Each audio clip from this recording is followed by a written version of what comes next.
जिल्हा रुग्णालय चांदवड यासमोर एक वंदना पगार या भगिनी एक प्रमाणपत्राशी दिव्यांग प्रमाणपत्रासाठी या ठिकाणी त्यांनी उपोषण लावलेलं आहे। गेले आज 6वा दिवस आहे। एकूण 6व्या दिवसामध्ये अजूनही या महिलेला कुठे मिळालेला नाहीये। आपण ती महिला आपल्या सोबत आहे, ते भगिनी आहेत, त्यांच्याशी आपण या गोष्टींवरती नक्की काय झालंय, कशा मागण्या आहेत या विषयावरती त्यांच्याशी संवाद साधणार आहोत। त्यांनी या ठिकाणी आपण फोटोच्या माध्यमातून बघू शकता, वरती एक बॅनर लावलेला आहे, व्यथा दिव्यांगाची दुर्लक्ष प्रशासनाचे। त्यांची जी व्यथा आहे ती आपण आता ऐकणार आहोत। ताई नमस्कार, यश9 न्यूज मध्ये तुमचं सर्वप्रथम स्वागत आहे। आज तुम्ही इथे एकंदरीत 6 दिवस झालेले आहेत। 6 दिवसापासून आपण उपोषण करताय, नक्की आपल्या ह्या काय मागण्या आहेत आणि तुमच्याकडे कशा पद्धतीने दुर्लक्ष केलं जात आहे, काय सांगणार आहात? सर्वप्रथम माझं नाव वंदना बाळू पगार, मी दरेगाव चांदवड तालुक्यातलीच रहिवासी आहे। सध्याची कंडिशन मी आधी सांगते आणि मग सविस्तर माझ्यावर काय अन्याय झालाय तो सांगते। सध्याची कंडिशन अशी की सिव्हिल सर्जनच्या पत्रानुसार माझं जे हॉस्पिटलला चेकअप झालेलं आणि तिथून जे चेकअपचा रिपोर्ट आहे तो त्यांना फेब्रुवारी महिन्यात गेला। आज 2 महिने झाले हे मला प्रमाणपत्र इश्यू करत नाही आणि त्यानंतर सांगताय 2 महिन्यानंतर की आम्हाला जेचा रिपोर्ट मान्य नाही आहे, तो आमच्या रूलमध्ये बसत नाही। आम्ही परत उपसंचालक समिती नेमतोय, त्याचं मला पत्र दिलं आणि तुम्ही 16 तारखेला हजर राहा। मग यांची परत समितीला मी जे अंतिम बोर्ड असताना, अपिलीय बोर्ड असताना त्याच्या रिपोर्टवर त्यांनी काहीच न करता मला परत तपासायला बोलवलं। हे माझं फार मोठा अन्याय आहे आणि मी आता तुम्हाला याबद्दल हे झाले आत्ताची परिस्थिती, जे आम्ही उपोषणाला बसले। पण ज्या दिवसापासून मी दिव्यांग सर्टिफिकेटसाठी अप्लाय केलं होतं त्या दिवसापासूनचा एकंदरीत मी थोडक्यात सांगितल्यानंतर तुम्हाला लक्षात येईल की जाणून बुजून मला MPSCच्या प्रोसेसमधून बाहेर काढण्यासाठी कशा प्रकारे यांनी या गोष्टी केल्या आहे ते तुमच्या लक्षात येऊन जाईल। याच्यामध्ये मी तुम्हाला कागदपत्र सगळं दाखवते। हे मालेगावला मी रजिस्ट्रेशन केले, ही तारीख आहे 10/1/21 म्हणजे ऑक्टोबर महिना। ऑक्टोबर महिन्यात रजिस्ट्रेट केलं मी। त्यानंतर मालेगावमधून मला नोव्हेंबरमध्ये सर्टिफिकेट मिळालं 43% डोळे आणि मान म्हणजे ऑर्थोपेडिक्स आणि डोळ्याचं दिलं 30% आणि मानेचं 18% असं मला मालेगावमधून दिलं। आता मी नाशिक सिव्हिलला माझा एक्झामसाठी टाईम घेण्यासाठी गेले होते। तर आता MPSCच्या रूलनुसार अशी आहे की तुमची जर प्रायव्हेटची जर ट्रीटमेंट चालू असेल तर त्यांचं पण तुम्हाला सही चालते की हिला पेपर लिहिण्यासाठी त्रास आहे तर सही द्यावी लागते। तर यांनी मला कारण काय सांगितलं, टेम्पररीला आम्ही सहीच देऊ शकत नाही। ते त्यांच्या आता तो खुलासा पत्र केलं आहे, तुम्ही वाचलं, त्या खुलासा पत्रात पण त्यांनी असं दिलं आहे की टेम्पररीसाठी आम्ही सही देऊ शकत नाही। ॲक्च्युली मुळात तो विषय MPSCचा आहे, MPSCनं जर अलाउड करायचं की नाही तो त्यांचा विषय, पण त्याच्यासाठी सही देऊ, ठीक आहे सही देत नव्हते, पण माझंच प्रमाणपत्र जमा करून घेणं हे त्याच्यात कुठून आलं? सही देत नव्हते, नाकारू शकत होते, या टेम्पररीवर तुला सही मिळू शकत नाही, तू जा, विषय संपला होता। यांनी माझं सर्टिफिकेट जमा करून घेतले। कोणी केलं जमा? नाशिकचे दुधाडे डॉक्टर, जे प्रमाणपत्र सिव्हिल हॉस्पिटलमधले, आणि जमा करून घेतल्यानंतर मला सांगितलं की तुला परत तपासणी करावं लागेल, कारण हे आता 1च महिन्यात माझी तपासणी मालेगावमधून झालेली असताना मी परत तपासणी करायला लावली। त्यानुसार माझी 24 जानेवारीला परत तपासणी झाली। त्याच्यात त्यांनी माझे मणक्याचे रिपोर्ट केले, सगळे एक्सरे काढले सगळे, आणि डोळ्याच्या याच्यामध्ये फक्त ते भिंतीवर काय वाचायला आता भिंतीवर वाचणारा माझा प्रॉब्लेम नाही। माझी जवळपास ही 2019 पासून ट्रीटमेंट चालू आहे रिकरंट UVT, कारण मला अँकोलॉजिंग स्पॉन्डिलायटिस हा आजार आहे, त्याचा परिणाम म्हणून मला UVT डोळ्यात वारंवार होतं। तर त्यांना मी प्रायव्हेटचे रिपोर्ट दाखवले, ते म्हणजे प्रायव्हेटचे रिपोर्ट चालत नाही। मग म्हटलं तुम्ही तपासणी करा, ते जे त्याच्यासाठी ज्या टेस्ट असतील, त्यांनी काही न करता या केस पेपरवर माझे डोळे नॉर्मल दाखवून दिले।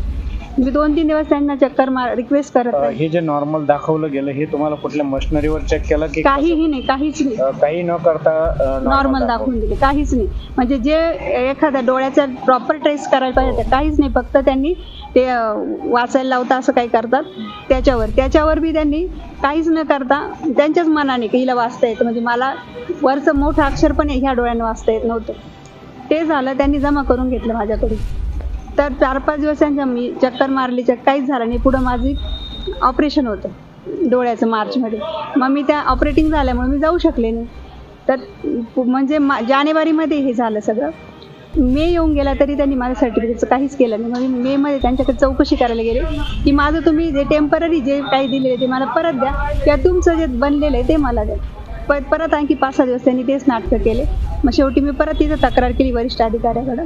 तेव्हा त्यांना त्या डॉक्टरांना राग आला की माझी तू तक्रार करते वगैरे. आणि त्याच दिवशी त्यांनी जे मल्टिपलचं होतं ना, तोपर्यंत मल्टिपलचा जो UDID असतो तो ॲक्टिव्ह होता माझा.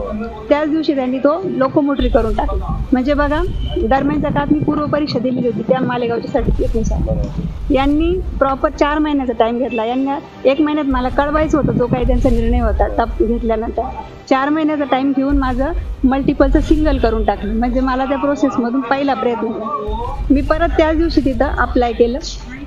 ते सगळे कागदपत्र माझ्याकडे, मी तुम्हाला ते सगळं प्रूफ सगळं देऊ शकते की माझं डोळ्याचं प्रॉपर तुम्ही तपासणी केली नाही तर त्यामुळे माझ्यावर अन्याय होत आहे, तपासणी करा. सिव्हिल सर्जनची तक्रार केली. पण त्याच्यानंतर जवळपास मे पासून सप्टेंबरपर्यंत काहीही त्याच्यावर प्रोसेस झाली नाही.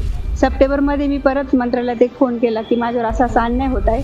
मग त्यांना परत तिकडून फोन आला. मग त्या सगळं संपूर्ण जे डिपार्टमेंट आहे त्यांचं असं हे झालं की ही आपली जास्त तिकडे तिकडे तक्रार करते. मग त्यानंतर ते मला म्हणे तू उपसंचालक लेवलला जा.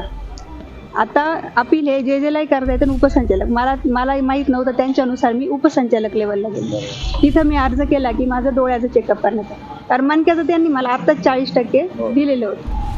तर तिथे त्यांनी 23 डिसेंबर 22ला माझी परत तपासणी लावली. मी या ठिकाणी बघितल्यानंतर त्याच्यामध्ये टक्के कमी करण्यात आलेले हे कोणी केलं नाही? हां, आता 23 डिसेंबरला जे चेकअप झालं तिथे त्यांनी दाखवण्याचा प्रयत्न कसा केला का अपिलीय बोर्डा चेकअप झालं, डॉक्टर बोलवले, फक्त हात लावून चेकअप झाला. तिथं तर कुठलेच रिपोर्ट नाही काढले, काहीही नाही. इथं तरी यांनी एक्सरे तरी काढले होते 40% देताना.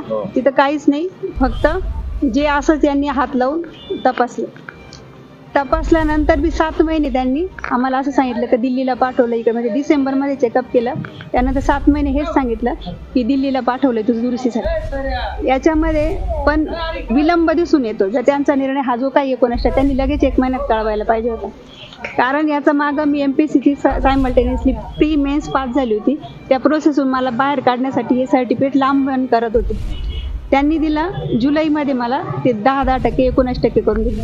त्याच्यात ऑब्जेक्शन असं आहे, यांनी कुठल्या प्रॉपर टेस्ट केल्याच नाही, पण जे 40% स्वतःच दिलेलं होतं त्यांच्याच डिपार्टमेंटला ते त्यांनी अपिला जाऊन, मी अपील केलेलं नसताना 40चं 10 करून टाकलं. आणि डोळ्याचं जे मालेगावला 30 दिलं होतं, जे सिव्हिलला 0 करून टाकलं होतं, ते अपिला 10% दाखवलं.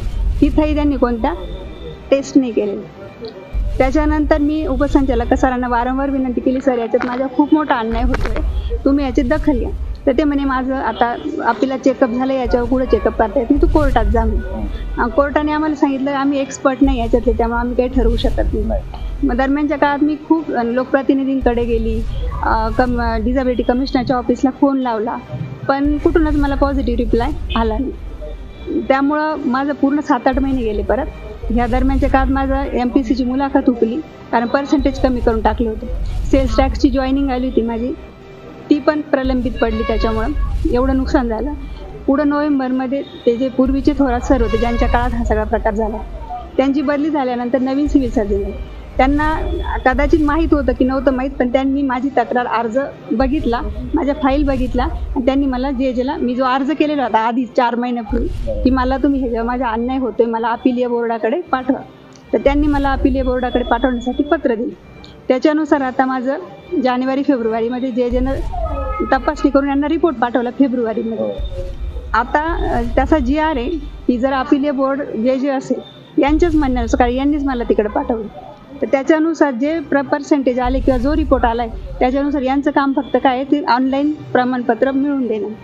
तर 2 महिने ते हेच सांगताय की आम्ही जे कनिष्ठ आहे त्यामुळे UDID बनवून देऊ शकत नाही. मग त्यांना म्हटले तुम्ही मला लिखित द्या आणि जेचा रिपोर्ट त्यांना परत पाठवून द्या की आम्ही, किंवा असं द्या की तुम्ही जेला कळवा की तिथून काढा सर्टिफिकेट, काही तर करा. पण 2 महिन्यात त्यांनी मला लिखित एक शब्द पण दिलेला नाही. मग आता मी उपोषणाला बसले. उपोषणाला बसल्यानंतर त्यांनी मला आता पत्र दिलं की 16 तारखेला तुझी परत तपासणी लावायची. म्हणजे जो आत्ताच 2 महिन्यापूर्वी रिपोर्ट काढला त्याच्यावर एक शब्द चक्कर काढत नाही. बरं, आयुक्त मॅडमनं पण त्यांना पत्र पाठवलं. जेव्हा मी निवेदनं दिली मी उपोषणाला बसणारे, आयुक्त मॅडमनं पण त्या 14 सप्टेंबर 2018च्या GR नुसार अपील बोर्डाने चेकअप केलेलं आहे, त्यानुसार प्रमाणपत्र द्यावं असा यांना आदेश काढले 2. त्या आदेशाला काय झालं माहीत नाही, कुठलंच काही माहीत नाही. आणि त्यांनी फक्त हे सांगताय की उपसंचालक आमची सर्वोच्च बॉडी आहे, आमच्या याच्यात जेचा काही संबंध नाही, त्याच्यामुळं आम्ही उपसंचालक लेवलला परत तपासणी लावत आहोत. आणि या दरम्यान त्यांनी एक खुलासा केलाय की माझे कसे मुद्दे चुकीचे आहे, की मला आजारच नाही, माझा कॅट्रॅक्ट होता तो नीट झाला. कॅट्रॅक्ट माझा जे पहिल्यांदा सर्टिफिकेट काढलं मालेगावमध्ये तेव्हाच तो काढला गेलेला त्या 1 महिन्याच्या पिरियडमध्ये. मी तुम्हाला सांगितलं माझं ऑपरेशन झालं, त्याच्यानंतर या पुढच्या 2 प्रोसेस झाल्या आणि आता जे झाली त्याच्यात कॅट्रॅक्टचा काहीही संबंध नव्हता. माझी जी युवेटीजमुळे डोळ्याला जो प्रॉब्लेम झालाय त्या कंडिशनमुळे माझी लो व्हिजन झालेली, लांबची व्हिजन लो झालेली. तर त्यांना मी म्हणजे त्यांच्या याच्यानुसार जे अपील म्हणताय ते आता परत तपासणार ते बसतच नाही, कारण GR नुसार अंतिम माझं चेकअप झाल्यावर पुढे चेकअप करता येत नाही. त्यामुळे मी त्यांना तसं कळवलंय की मी तुमच्या तपासण्या आणि त्यांच्या तपासण्या मी सामोरं का जावं. ज्यांनी एकदा माझं 19% अशा पद्धतीने केलंय ते लोक जर या सगळ्या प्रोसेसमध्ये एवढे बायस. एक मिनिट मॅडम, मी पुन्हा थांबवतोय. जर ते पुढील तपासण्यांसाठी जर ते आग्रह धरताय, मग नक्की हे ज्या तपासण्या झालेल्या आहे ह्या डॉक्टरांनी नक्की चुकीच्या स्टेटमेंट दिलेले आहे का, हे रिपोर्ट चुकीचे आहेत का, असंच म्हणता येईल की मग हे डॉक्टर चुकीचे काम करताय की हे चुकीने स्टेटमेंट दिलं गेलं असंच म्हणता येईल? सर, त्यांनी सोशल मीडियावर एक खुलासा केलाय त्यांच्याकडून आमच्या हॉस्पिटलचा की ही मुलगी आमची बदनामी करत आहे, हॉस्पिटलचं नाव खराब करत आहे, हिला युवेटी आम्ही खूप तपासणी केल्या पण हिचं युवेटीचं आम्हाला लक्षातच येत नाही आणि हिला कुठलाही आजार नाही, हिला काहीच नाही. मग आता त्यांच्याच डॉक्टरांनी मला तपासलंय, एक वेळेस नाही 4 वेळेस तपासलं. त्यांच्या डॉक्टरांनी ठरवलंय किती पर्सेंट 3 सर्टिफिकेट केले आणि आता तेच मला म्हणतात की हिला आजारच नाही.